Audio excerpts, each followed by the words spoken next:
అక్క ఒక్కటి ఉంది, ఆమె నా అల్లుడు నా బిడ్డ చూస్తుర్రు.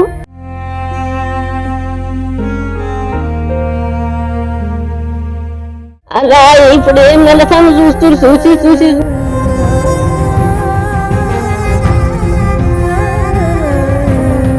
నా అల్లుడు కన్నా జర తీస్తుండు. ఎవరైనా చూడపోదు అమ్మ.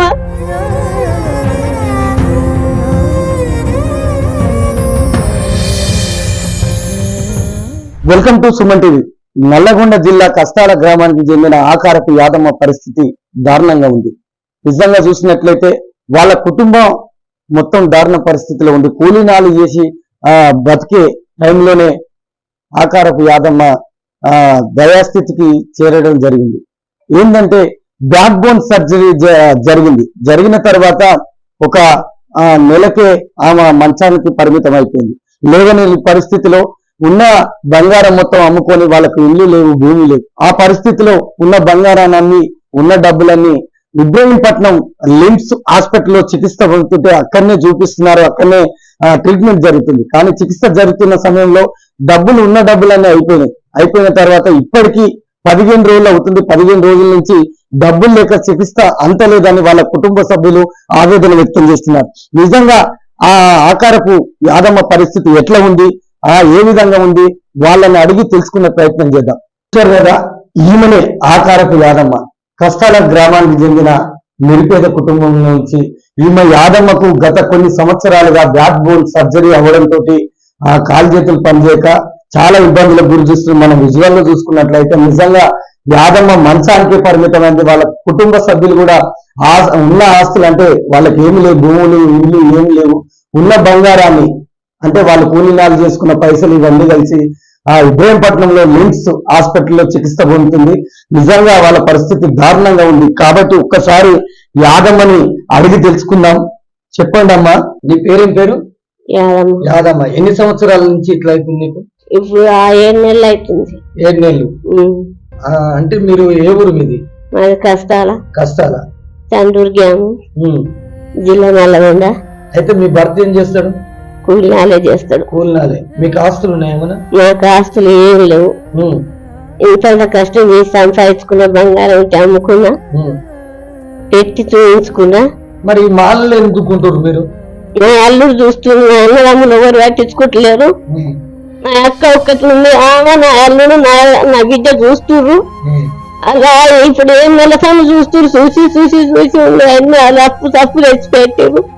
ఇంకా ఏ అప్పు ఇవ్వలేకపోతున్నారు, ఇవ్వలేకపోయి కష్టపడుతుంది మా అల్లుడు. ఇంకా ఎన్ని పైసలు అవుతాయండి? ఇంకా లేచే వరకు 5-6 లక్షలు అవుతాయని అంటున్నారు. పీజీ తరఫున మిషన్లు పెట్టించుకుంటారు, 1000 రూపాయలు అవుతున్నాయి.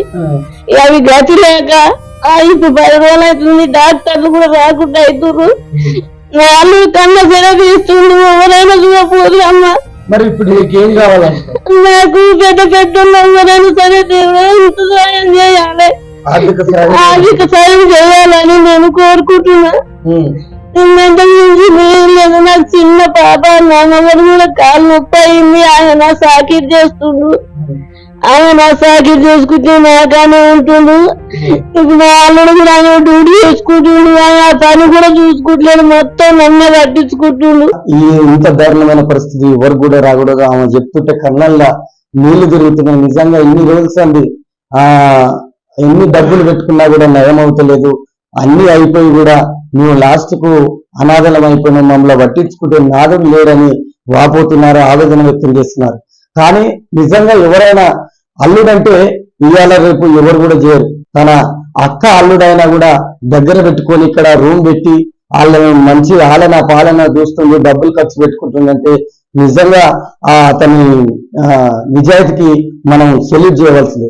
ఎందుకంటే ఇలాంటి వాళ్ళని ఆదుకుంటే మానవత్వ దృక్పథంతో వాళ్లకు చెయ్యి కలిపినట్లయితే, కొంచెం ఆర్థిక సహాయం అందించినట్లయితే నిజంగా వాళ్ళ కుటుంబం నిలబడుతుంది. వాళ్ళ పాప ఉంది, 7వ తరగతి చదువుతుందంట, హాస్టల్లో కస్తూర్బా హాస్టల్లో ఉంటుంది మరిగూడలో.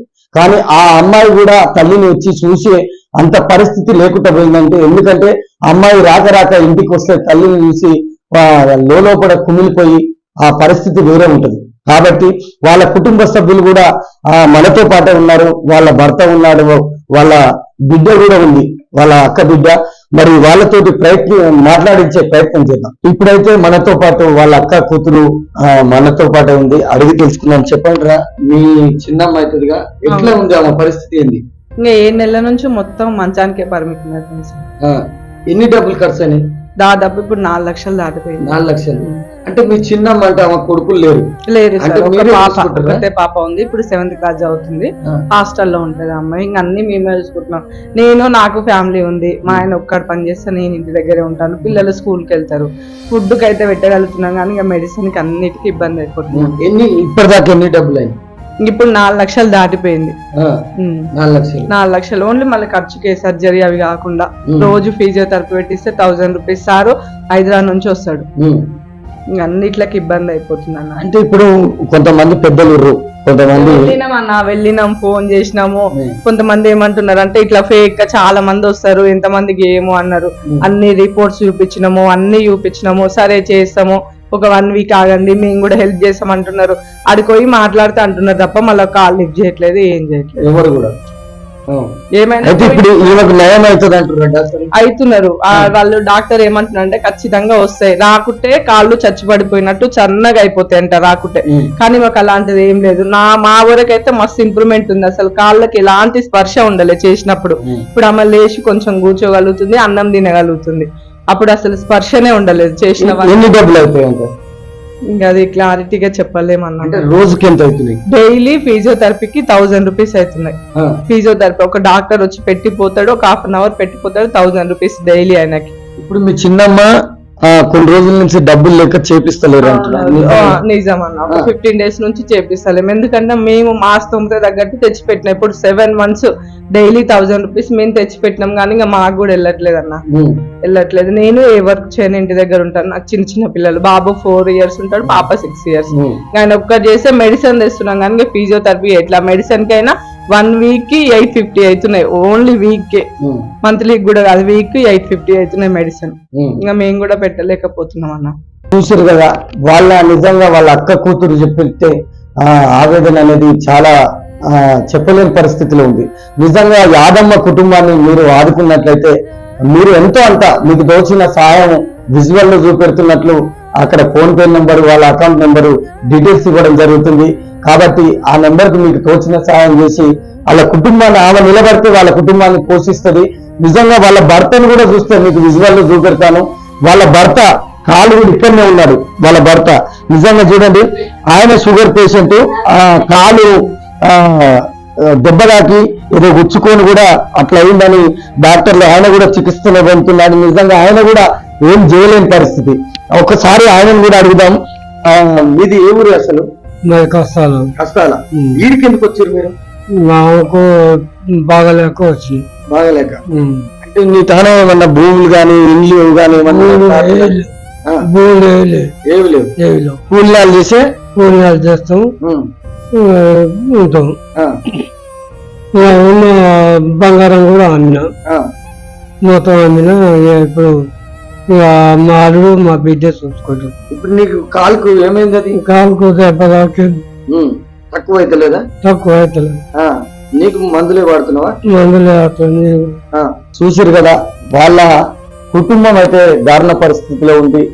మానవత్వం ఉన్న వాళ్ళు ఆ విజువల్ లో ఇచ్చిన నెంబర్ కు గాని, అకౌంట్ నెంబర్ గాని మీరు తోచిన సహాయం చేసినట్లయితే వాళ్ళ కుటుంబం నిలబడుతుంది. నిజంగా ఇలాంటి కథనాలతోటి సుమన్ టీవీ మీ ముందుకు ఎన్నో తీసుకొచ్చారు. సుమన్ టీవీలో వచ్చిన కథనాలకు మీరు చాలా మంది కూడా స్పందిస్తున్నారు. ఎన్ఆర్ఐలు చాలా మంది కూడా స్పందిస్తున్నారు. అదే విధంగా వాళ్ళు చేతులెత్తి దండం పెడుతున్నారు. మీరు ఆకారపు యాదమ్మ కుటుంబానికి కూడా అండదండగా ఉంటారని కోరుకుంటూ కెమెరామాన్ కాశీతో మహేష్, కష్టాల. నా అక్క ఒక్కటి ఉంది, ఆమె నా అల్లుడు నా బిడ్డ చూస్తుర్రు.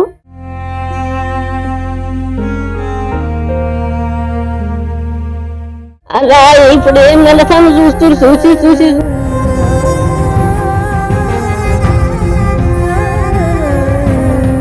నా అల్లుడు కన్నా జర తీస్తుంది. ఎవరైనా చూడపోదు అమ్మ.